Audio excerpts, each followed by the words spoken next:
जयकारे लगाए। जय बोले विठैया जी महाराज की, जय बोले राम साहब पीर की, गोगा जी महाराज की, बजरंग बली सालासर दरबार की, गोसाई जी महाराज की। और ऐसे ही बताया तो मैं तो बोलिए। उपस्थित आपके लोकप्रिय प्रत्याशी भाई लालचंद जी मोड़, प्रखर वक्ता क्रांतिकारी नेता ओमकार जी बाली, राष्ट्रीय लोकतांत्रिक पार्टी का पूरा परिवार, सरपंचगण, उपस्थित मौजूद बुजुर्गों, नौजवान साथियों, सरपंच साहब और तमाम जो लोग यहाँ पधारे आशीर्वाद देने के लिए, सबका मैं हृदय से आभार प्रकट करता हूँ। और एक ही विश्वास आपको दिलाता हूँ, इस राजस्थान के किसान जवान को और आपको मेरी जहां भी आवश्यकता पड़ेगी आगे खड़ा मिलूंगा, फिर दिखा के नहीं भागूंगा। ये विश्वास पिछले 7 दिन से लगातार सरदार शहर के गांव-गांव, ढाणी-ढाणी जाके इस राजस्थान में व्यवस्था परिवर्तन के सेमीफाइनल मुकाबले को जिताने की अपील आपसे कर रहा हूं। भाइयों, मैं जब विधायक खींवसर के अंदर 18 का चुनाव लड़ा तो एक भी गांव में नहीं गया था। गहलोत सरदारपुरा में गली गली घूम रहे थे, पायलट भी टोंक में बहुत परेशान थे, लेकिन हनुमान बेनीवाल वो खींवसर की जनता ने कहा कि हनुमान जी आप राजस्थान संभालो, खींवसर हम संभालेंगे। और बिना जाए 20,000 के लगभग वोटों से जिता के मुझे राजस्थान की विधानसभा के अंदर भेजा।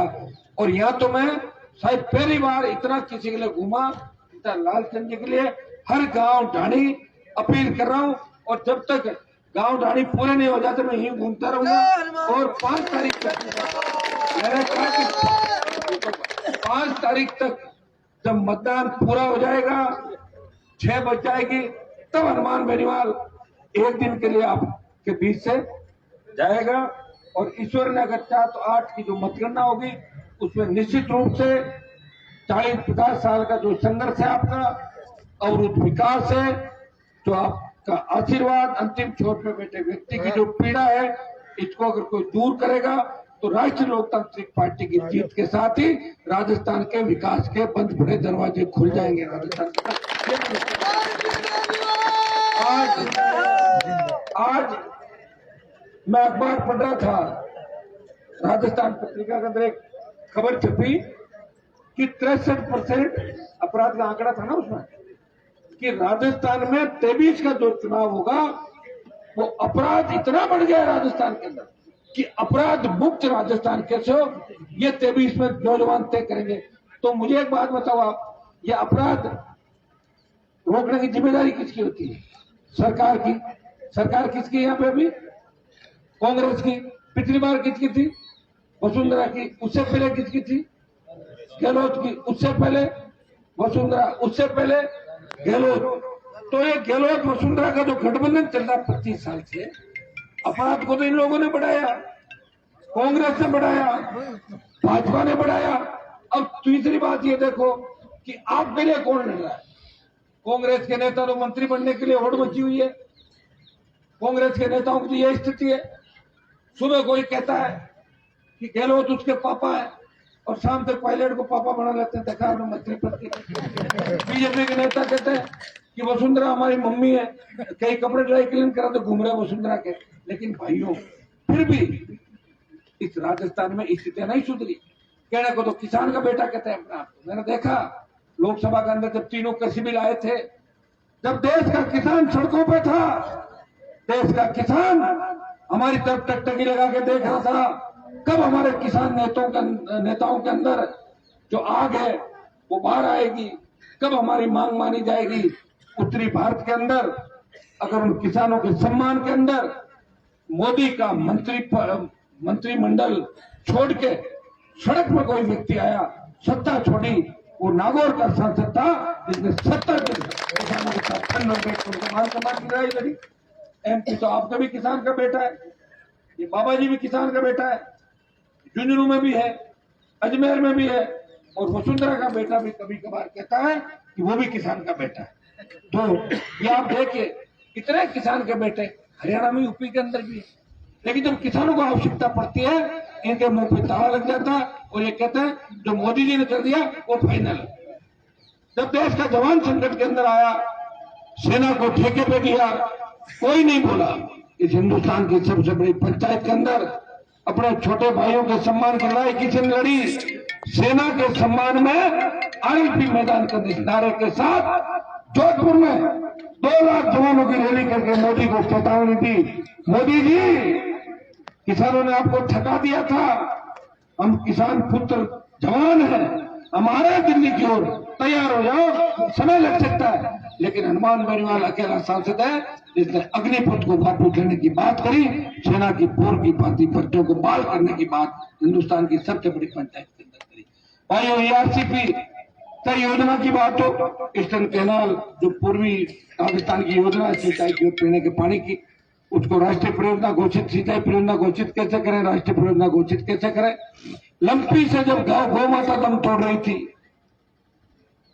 जब कोरोना से राजस्थान और इंसानियत दम तोड़ रही थी, विशेष राज्य का दर्जा देने की बात अगर राजस्थान को लोकसभा में उठाई, बेरोजगारी रोजगार केंद्र की लंबित योजनाएं जो दिल्ली में अटकी हुई है, 24 सांसद बीजेपी की जब बोलते हैं और 1 सांसद इस राजस्थान के सम्मान की लड़ाई दिल्ली की सबसे बड़ी पंचायत के अंदर लड़ रहा है। तो आप देखिए कौन आपके लिए लड़ रहा है। मैं मेरे लिए नहीं लड़ रहा, मेरे पीछे तो 15-20 साल से मंत्री पद पीछे पीछे घूम रहे हैं, मंत्री बनो मंत्री बनो मंत्री बनो। मैं ठोकर मारते हुए आगे जा रहा हूं। मुझे मंत्री नहीं बनना, मैं संतरी बन के आपकी सेवा करके किसानों का पूरा राज राजस्थान के अंदर लाना चाहता हूं। यही संघर्ष हनुमान बेनीवाल आपके सामने कर रहा है। चूरू के अंदर इतनी बड़ी संख्या हमारी होते हुए राज कौन कर रहा है आप देखो। चूरू में किसका राज है, कौन मंत्री जी कहलाते हैं, कौन दूसरे कहलाते हैं। तो भाइयों इन बातों का ध्यान रखो। आप क्या कर रहे हो। जब समय पे वोट की चोट से आप आजाद नहीं कर सकते तो समय आपको माफ नहीं करेगा। ये जो नौजवान खड़े हैं, ये बच्चे खड़े हैं, ये इस उम्मीद के साथ खड़े हैं। हनुमान बेनीवाल हमारे गांव में आया था और हमें कह के गया था वो हमें न्याय दिलाएगा। आज अंतिम छोर पे बैठा गरीब किसान का बेटा बेटी, किसी दलित की बेटी या बेटा, जब अखबारों में खबरें छपती है कि 5 साल 3 साल 2 साल और 6 साल की बच्ची दरिंदगी का शिकार हो गई, बच्चे की निर्मम हत्या कर दी, तब कलेजा कांप उठता माँ बाप का और उम्मीद करता है हे भगवान मेरे बच्चों को मारने वालों को फांसी दिलवाना। कौन ऐसा व्यक्ति आएगा जो राजस्थान को अपराध मुक्त करेगा। भाइयों मैं विश्वास दिलाता हूं कि 25 साल आपके लिए गुजारे, संघर्ष किया, बड़े बड़े अपराधियों माफियाओं के खिलाफ लड़ाई लड़ी, लेकिन हनुमान बेनीवाल को कोई झुका नहीं सका। मैं रुका नहीं, काजल की कोठरी में रहते हुए कोई दाग नहीं लगा, इसीलिए ईडी और सीबीआई का डर भी नहीं लगता और गहलोत की पुलिस का भी मुझे डर नहीं लगता। आप जानते हो कि वसुंधरा ने भी कितना बड़ा पीछा किया था। वसुंधरा ने जो कसम खाई थी कि हनुमान का इलाज करूंगी मैं, मेरा इलाज तो नहीं हुआ, मैंने वसुंधरा का परमानेंट इलाज कर दिया, घूमती फिर रही राजस्थान के अंदर। अब तो ये स्थिति होगी, मेरे गांव के पास का सरपंच है, उससे बात करेंगे, उसने रिकॉर्डिंग कर लिया, आजकल बच्चे कर लेते, मुझे सुना रहा था 20 मिनट तक। और सरपंच साहब क्या हाल है आपके, और बताइए मुझे लोग पसंद करते हैं नहीं करते। अभी 13% क्या 70 साल की हो गई, कौन पसंद करेगा। पागल हो रही है, सरपंच से क्या बात कर रही है। और सरपंच कौन सा, कैसी बच्चों जैसी हरकतें बताओ। आप मुझे अपने गाँव में क्यों नहीं बुलाते, कार्यक्रम करो, रैली करो। कहां से रैली करोगे जब पूरी बीजेपी मिलकर रैलियां नहीं कर पाई, पूरी कांग्रेस रैलियां नहीं कर पाई। रैलियां तो राजस्थान में हनुमान बेनीवाल आरएलपी पार्टी ने करी थी, हुंकार के माध्यम जगह है आपको। नागौर 5 लाख, बाड़मेर 7 लाख, बीकानेर के वो स्टेडियम भर दिए जहाँ किसी ने सोचा भी नहीं होगा मेडिकल कॉलेज का कराऊं, सीकर में और जयपुर में। संदेश दिया कि किसान संकट है, सत्ता पे कब्जा करने के लिए भुजाएं भड़क रही राजस्थान के किसान के बेटों की। भाइयों समय लग सकता है, लेकिन 23 आपका है, लेकिन 23 आप पे किसका है। हमें ऐसा आदमी चाहिए सत्ता के शिखर पे जो आपके हिसाब से काम करे। अभी पाली जी कह रहे थे ना, ये न गाय ये न गोदा, किसका कहता है आप समझ ही नहीं। ऐसे लोगों को अगर हम सत्ता में बिठा भी देंगे तो हंसी के पात्र बन जाओगे। लोग कहेंगे देखो एक तो उन्होंने बावड़ा बैठा था मुख्यमंत्री बना हुआ, ये काम कभी नहीं करना मत। बीजेपी भी देखो, बीजेपी कांग्रेस है, हमारे समाज को ठगने के लिए हमारे समाज के चेहरे वहां फिट कर दिए। उनको पता नहीं जब इनकी जीत हुई थी तो किससे रात को बात करके जीते थे, ये पता होना चाहिए लोगों को, बीजेपी कांग्रेस के नेताओं को, कि उनके विधायक बनाने में किसी और का भी सहयोग था। 4 साल में भारतीय जनता पार्टी राजस्थान में एक आंदोलन खड़ा नहीं कर पाई, एक जगह बैठ नहीं पाए, बिना दूल्हे की बारात। कौन तोरण मारेगा बताओ मुझे?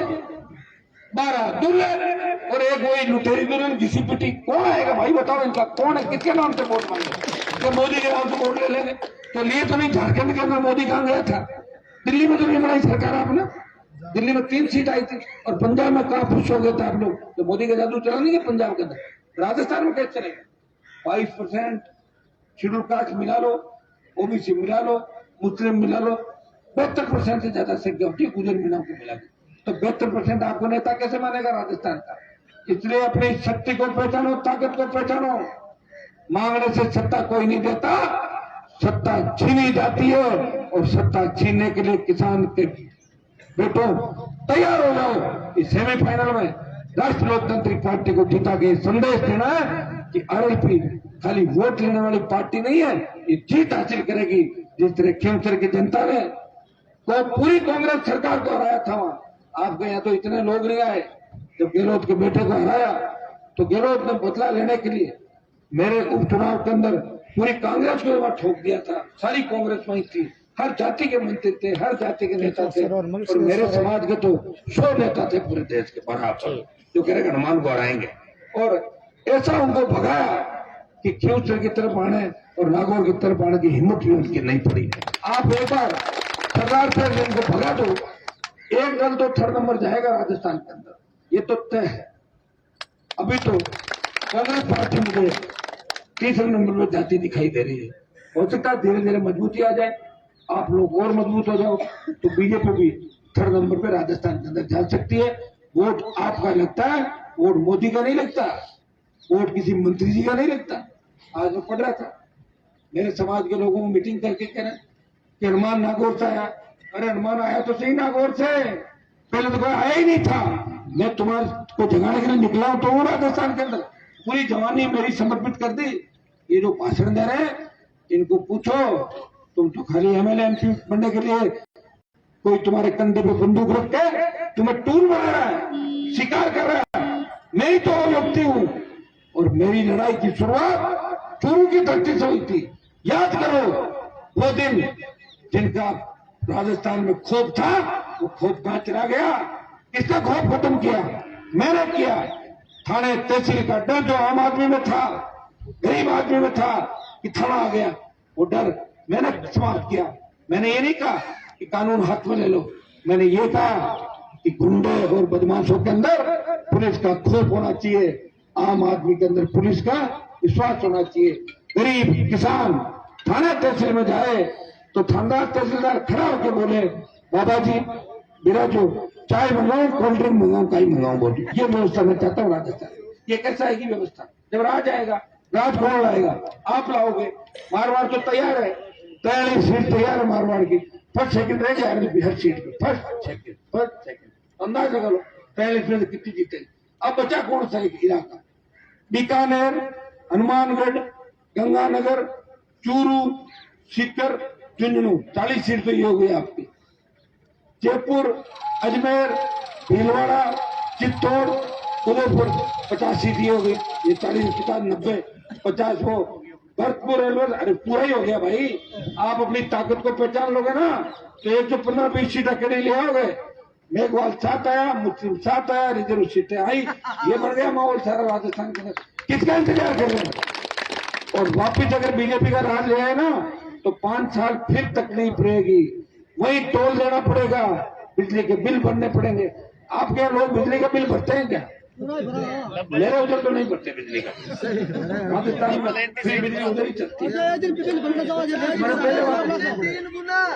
पहले मैंने वहाँ फ्री करा दी थी, अब सब जगह आपके यहाँ फ्री बिजली करवा दूंगा। आप चिंता नहीं करें, किसान की बिजली फ्री और घरेलू को आधी दर पे बिजली राजस्थान ये हम करें। आज बजरी माफिया देखो, एक बजरी का ट्रक आता था 4-5 हजार का जितना के था ना बजरी का टका था, 2,000 बजरी के और किराया अलग लगता था, और अब बजरी का टका रहा 30,000 रुपये। कैसे गरीब आदमी अपना अच्छा न बनाएगा?